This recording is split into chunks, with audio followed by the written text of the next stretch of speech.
Hechos, capítulo 1. La promesa del Espíritu Santo. En mi primer libro, excelentísimo Teófilo, escribí acerca de todo lo que Jesús había hecho y enseñado desde el principio y hasta el día en que subió al cielo. Antes de irse, les dio instrucciones por medio del Espíritu Santo a los apóstoles que había escogido sobre lo que debían hacer, y después de muerto, se les presentó en persona, dándoles así claras pruebas de que estaba vivo.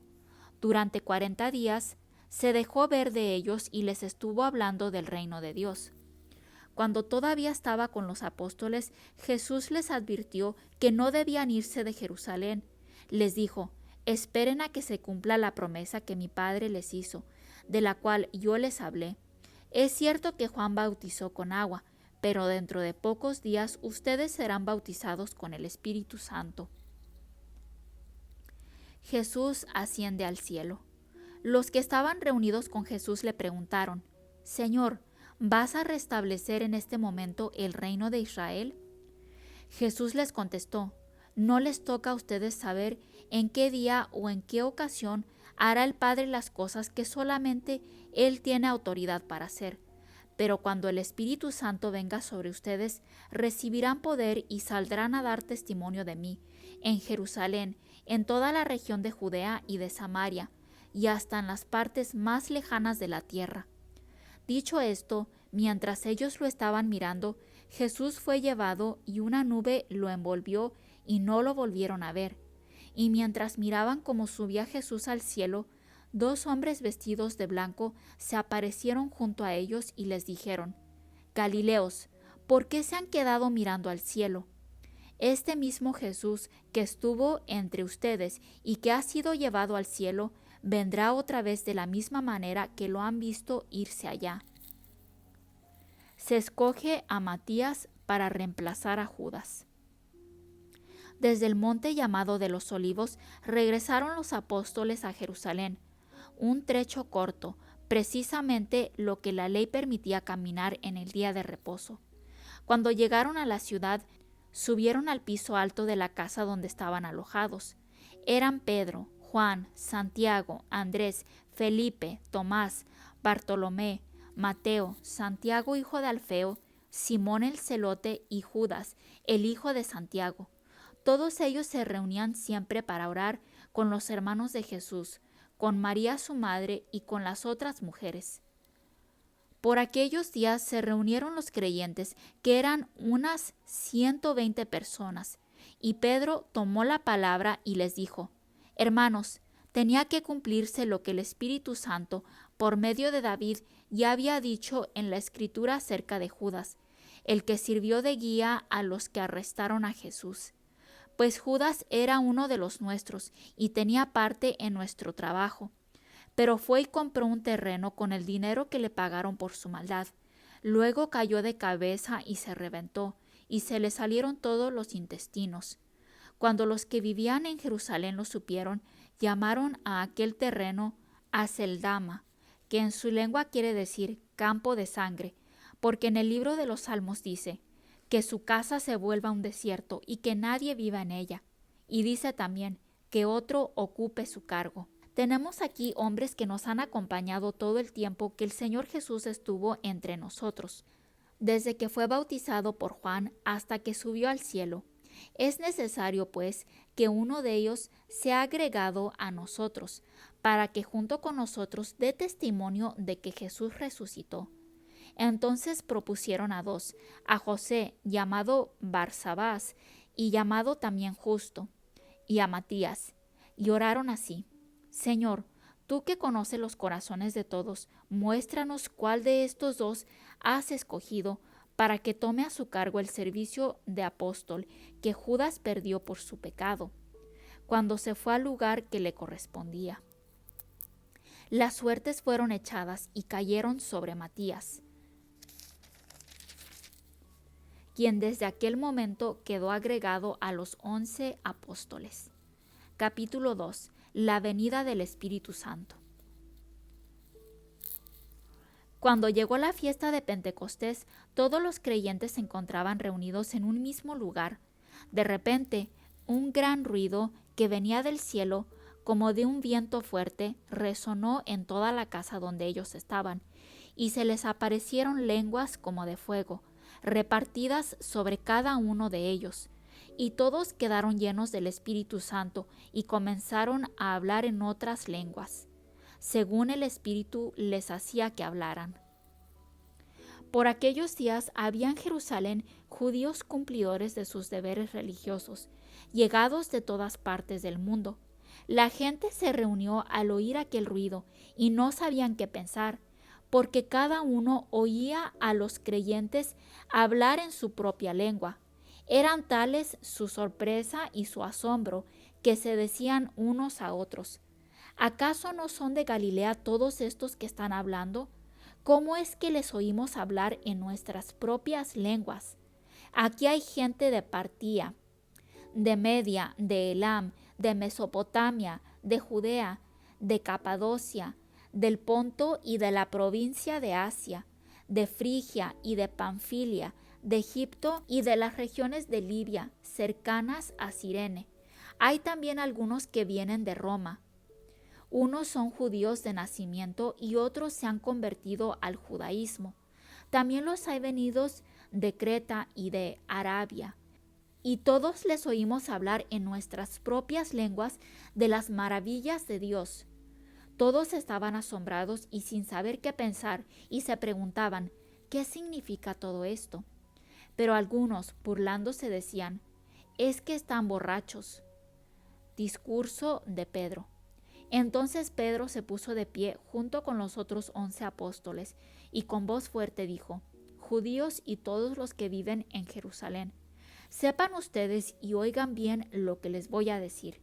Estos no están borrachos como ustedes creen, ya que apenas son las 9 de la mañana. Al contrario, aquí está sucediendo lo que anunció el profeta Joel cuando dijo: sucederá que en los últimos días, dice Dios, derramaré mi espíritu sobre toda la humanidad. Los hijos e hijas de ustedes hablarán de mi parte. Los jóvenes tendrán visiones y los viejos tendrán sueños. También sobre mis siervos y siervas derramaré mi espíritu en aquellos días, y hablarán de mi parte. En el cielo mostraré grandes maravillas y sangre, fuego y nubes de humo en la tierra. El sol se volverá oscuridad y la luna como sangre, antes que llegue el día del Señor, día grande y glorioso. Pero todos los que invoquen el nombre del Señor alcanzarán la salvación. Escuchen pues, israelitas, lo que voy a decir. Como ustedes saben muy bien, Jesús de Nazaret fue un hombre a quien Dios aprobó ante ustedes, haciendo por medio de él grandes maravillas, milagros y señales. Sin embargo, cuando él fue entregado en manos de ustedes conforme a los planes y propósitos que Dios tenía hechos de antemano, ustedes lo arrestaron y lo mataron, crucificándolo por medio de hombres malvados. Pero Dios lo resucitó, liberándolo de los dolores de la muerte, porque la muerte no podía tenerlo dominado. El rey David, refiriéndose a Jesús, dijo: Yo veía siempre al Señor delante de mí, con él a mi derecha nada me hará caer. Por eso se alegra mi corazón, y mi lengua canta llena de gozo. Todo mi ser vivirá confiadamente, porque no me dejarás en el sepulcro, ni permitirás que se descomponga el cuerpo de tu santo siervo. Me mostraste el camino de la vida, y me llenarás de alegría con tu presencia. Hermanos, permítanme decirles con franqueza que nuestro antepasado David murió y fue enterrado, y que su sepulcro está todavía entre nosotros. Pero David era profeta y sabía que Dios le había prometido con juramento que pondría por rey a uno de sus descendientes. Así que, como si ya lo estuviera viendo, David habló de la resurrección del Mesías y dijo que éste no se quedaría en el sepulcro, ni su cuerpo se descompondría. Pues bien, Dios ha resucitado a ese mismo Jesús, y de ello todos nosotros somos testigos. Él fue levantado para ir a sentarse a la derecha de Dios y recibió del Padre el Espíritu Santo que había sido prometido.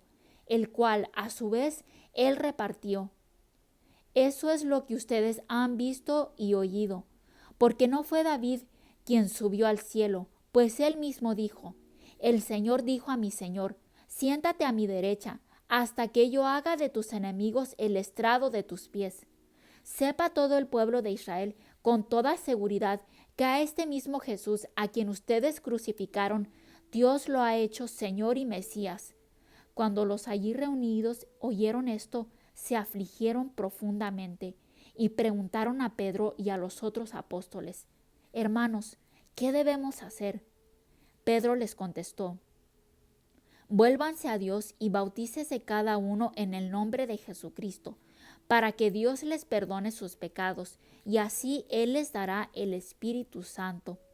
Esta promesa es para ustedes y para sus hijos, y también para todos los que están lejos, es decir, para todos aquellos a quienes el Señor nuestro Dios quiera llamar.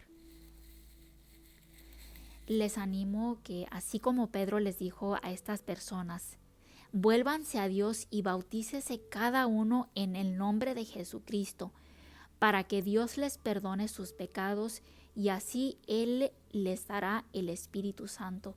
Que si hay alguno, que si hay alguna que en este momento me está escuchando y no ha ido a las aguas del bautismo, no ha confesado su pecado delante del Señor, no ha confesado que Jesús es el Mesías, el Salvador de este mundo, les invito a que lo hagan, que hoy es el día de la salvación, que hoy es el día que tú puedes confesar con tu boca que Jesús vino a este mundo, que Él murió en esa cruz por ti, por tus pecados, que si tú confiesas tus pecados y vas a las aguas del bautismo, el Señor es fiel para perdonar tus pecados y el Señor es fiel para salvarte y darte vida eterna. Que estamos esperando la segunda venida de nuestro Señor Jesús. Y yo sé, como dice la palabra, muchos lo tienen por tardanza, pero no es así. El Señor tiene misericordia, mucha más misericordia de la que nos podemos imaginar. Y Él espera pacientemente a que nosotros nos volvamos a Él y que confesemos nuestros pecados, que lo busquemos a Él para salvación.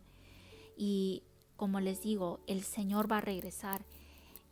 Su segunda venida, aunque uno diga, no, es que no va a pasar mañana, Él no va a venir mañana. La cosa es que no importa si Él viene mañana o si viene dentro de 20 años. La cosa es que Él va a venir. Y tú y yo no tenemos la vida garantizada. ¿Quiénes somos nosotros para decir, me voy a esperar, o la semana que viene, o el mes que viene, o el año que viene le entrego mi vida a Jesús? Tú no sabes si tú vas a estar aquí dentro de un año. Es mejor que le entregues tu vida al Señor el día de hoy. Con estas y otras palabras, Pedro les habló y les aconsejó, diciéndoles: apártense de esta gente perversa. Así pues, los que hicieron caso de su mensaje fueron bautizados, y aquel día se agregaron a los creyentes unas 3,000 personas. Todos seguían firmes en lo que los apóstoles les enseñaban y compartían lo que tenían, y oraban y se reunían para partir el pan. La vida de los primeros cristianos. Todos estaban asombrados a causa de los muchos milagros y señales que eran hechos por medio de los apóstoles. Los que habían creído estaban muy unidos y compartían sus bienes entre sí, vendían sus propiedades y todo lo que tenían, y repartían el dinero según las necesidades de cada uno. Todos los días se reunían en el templo y en las casas partían el pan y comían juntos con alegría y sencillez de corazón. Alababan a Dios y eran estimados por todos, y cada día el Señor añadía a la iglesia los que iban siendo salvos. Capítulo 3. Un cojo es sanado. Un día, Pedro y Juan fueron al templo a las 3 de la tarde, que era la hora de la oración. Allí, en el templo, estaba un hombre cojo de nacimiento, al cual llevaban todos los días y lo ponían junto a la puerta llamada La Hermosa, para que pidiera limosna a los que entraban. Cuando el cojo vio a Pedro y a Juan, que estaban a punto de entrar en el templo, les pidió una limosna. Ellos lo vieron y Pedro le dijo: míranos. El hombre puso atención, creyendo que le iban a dar algo. Pero Pedro le dijo: no tengo plata ni oro, pero lo que tengo te doy. En el nombre de Jesucristo de Nazaret, levántate y anda. Dicho esto, Pedro lo tomó por la mano derecha y lo levantó, y en el acto cobraron fuerza sus pies y sus tobillos. El cojo se puso en pie de un salto y comenzó a andar. Luego entró con ellos en el templo, por su propio pie, brincando y alabando a Dios. Todos los que lo vieron andar y alabar a Dios se llenaron de asombro y de temor por lo que le había pasado, ya que conocían al hombre y sabían que él era el mismo que se sentaba a pedir limosna en el templo, en la puerta llamada la Hermosa. Discurso de Pedro en el pórtico de Salomón. El cojo que había sido sanado no soltaba a Pedro y a Juan. Toda la gente, admirada, corrió a la parte del templo que se llama Pórtico de Salomón, donde ellos estaban. Pedro, al ver esto, les dijo: ¿por qué se asombran ustedes, israelitas? ¿Por qué nos miran como si nosotros mismos hubiéramos sanado a este hombre y lo hubiéramos hecho andar por medio de algún poder nuestro o por nuestra devoción a Dios? El Dios de Abraham, de Isaac y de Jacob, el Dios de nuestros antepasados, ha dado el más alto honor a su siervo Jesús, a quien ustedes entregaron a las autoridades y a quien, cuando Pilato quiso soltarlo, ustedes no lo permitieron. En vez de pedir la libertad de aquel que era santo y justo, ustedes pidieron que se soltara a un criminal, y así mataron ustedes al que nos lleva a la vida. Pero Dios lo resucitó, y de esto nosotros somos testigos. Lo que ha hecho cobrar fuerzas a este hombre que ustedes ven y conocen es la fe en el nombre de Jesús. Esa fe en Jesús es la que le ha hecho sanar completamente, como todos ustedes pueden ver. Ya sé, hermanos, que cuando ustedes y sus jefes mataron a Jesús, lo hicieron sin saber en realidad lo que estaban haciendo. Pero Dios cumplió de este modo lo que antes había anunciado por medio de todos sus profetas, que su Mesías tenía que morir. Por eso, vuélvanse ustedes a Dios y conviértanse, para que Él les borre sus pecados. Quizás entonces el Señor les mande tiempos de alivio, enviándoles a Jesús, a quien desde el principio había escogido como Mesías para ustedes. Aunque por ahora Jesucristo debe permanecer en el cielo hasta que Dios ponga en orden todas las cosas, como dijo por medio de sus santos profetas que vivieron en los tiempos antiguos. Moisés anunció a nuestros antepasados: el Señor su Dios hará que salga de entre ustedes un profeta como yo. Obedézcanlo en todo lo que les diga, porque todo aquel que no haga caso a ese profeta será eliminado del pueblo. Y todos los profetas, desde Samuel en adelante, hablaron también de estos días. Ustedes son herederos de las promesas que Dios hizo por medio de los profetas, y son también herederos del pacto hecho por Dios con nuestros antepasados. Pues Dios le dijo a Abraham: todas las naciones del mundo serán bendecidas por medio de tus descendientes. Cuando Dios resucitó a su Hijo, lo envió primero a ustedes para bendecirlos, para que cada uno de ustedes se convierta de su maldad.